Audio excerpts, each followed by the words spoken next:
Now we're going to get into some biblical stuff in a while, and I know I'm hanging out and talking about a lot of what it looks like very secular stuff, but I want you to know what's out there. And I really want you to know that God's way works. And that it's a holistic model that involves not just a bunch of little piecemeal techniques, because that doesn't cut it. I mean, you can go to anger management classes and you can learn all of the cognitive restructuring in the world and all of the, how to dispute your dysfunctional thoughts and cognitions. You can learn breathing exercises and counting backwards and visualization and supposedly learn how to give yourself self-imposed timeouts. But if you go back into a context that's full of people that don't want to support you, if you live around people that are losers or non-Christian pagans that don't care about anger control, or people that can't control their own anger, it's going to make it easier for you to stay the way you are. So again, get with some people in a support group. And if you're a Christian, you guys get into a spiritual fight club, get into a Bible study so that you can grow in the process of sanctification and overcome your anger problems. Now, speaking about the context, I really think that culture-wide, across our whole society, we need to change our attitude, not only about anger, but about maleness. And I want to talk for a few minutes on this video about cultures in which anger and impulse management and anger control were not big issues like they are in our culture. If you go back to the Stoic Greek culture and the medieval culture, where chivalry and the knighthood and all of that was common, you'll have a case in point.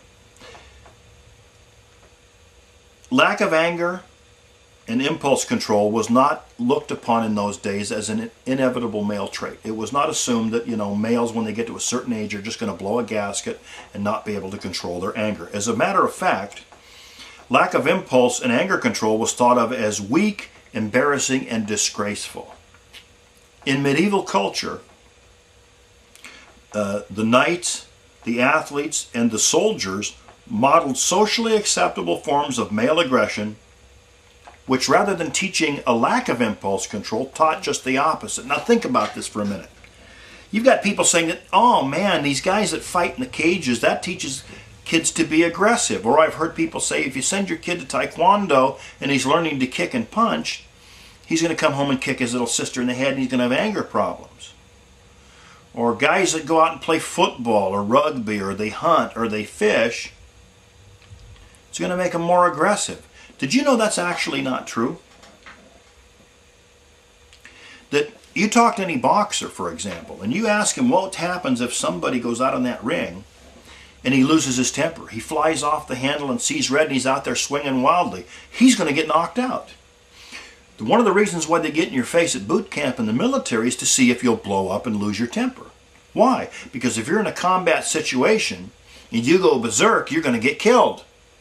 You have to control your anger. You have to control your impulses. So contact sports, military boot camp, all of these socially acceptable forms of male aggression are good. We need to have them.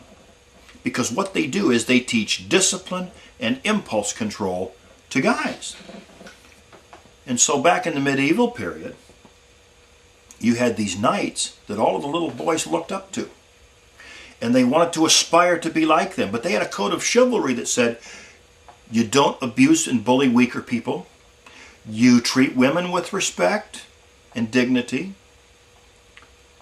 You don't lose your temper. You control your impulses. Excesses in the area of, like for example, drunkenness and anger were looked upon as socially unacceptable. And little boys knew how they were supposed to act. When I was a kid,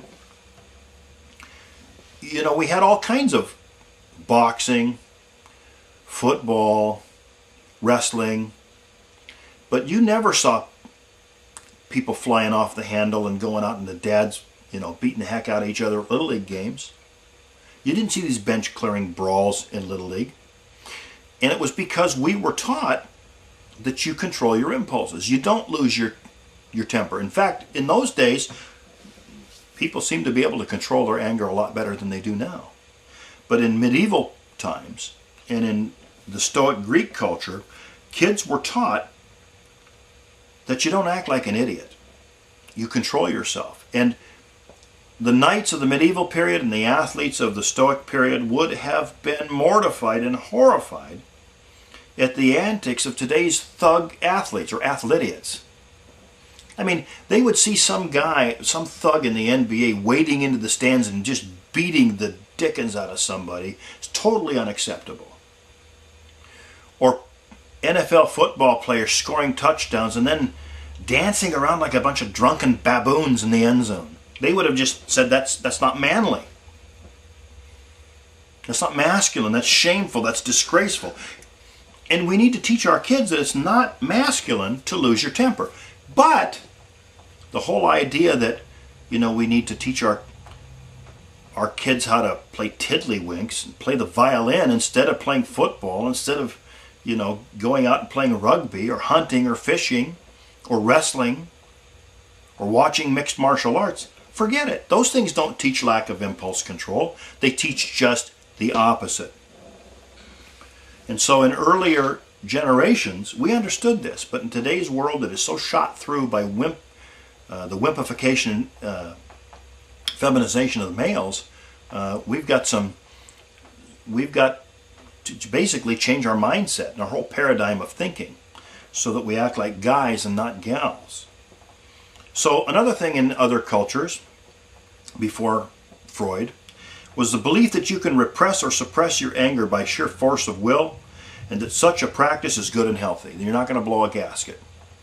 That it's okay to hold back, to repress your feelings, to suppress your feelings. Nothing wrong with it. Because there was no Freudianism back then. They didn't believe that, you had this big, vast, cavernous subconscious realm in which emotions were buried. Now, it's one thing to believe that you have unconscious thoughts. We know that there's unconscious information in our brains. For example, if I asked you right now who your best friend in high school was, that name's going to pop into your mind, and maybe you'll have a mental image of that person. But you weren't thinking of that person consciously before I asked you that question. That's an unconscious thought. We know that there's unconscious information in our brains, data, that is somehow stored in there. But Freudianism takes it a step farther and says there's this subterranean, cavernous, subconscious realm within the psyche in which emotions are buried, and there is no scientific evidence for that. And up until 150 years ago, nobody believed it. And of course, it's been debunked by now, for the most part anyway. But my point is that before the time of Sigmund Freud, what did people do with their anger? They controlled it. They kept it in check. They repressed it. They suppressed it. And guess what? They were no worse for wear. They didn't blow a gasket. And you won't blow a gasket either. So, a cognitive belief in the internal locus of control, that nobody makes you angry, you make yourself angry, that's good and that's healthy. Emotional responses are created and eliminated by us, by what we choose to think. So when we think a dysfunctional thought about an event, the emotion is created spontaneously. It didn't exist before that. It is created spontaneously, and when we change the thought pattern, the emotion vanishes. It doesn't exist. It's not buried someplace. If it ever comes back, it's because the thought comes back and it's recreated. That is really the most scientific and valid view of emotion, not this Freudian nonsense. So we're going to get into this a little bit more as we discuss the biblical model of anger control.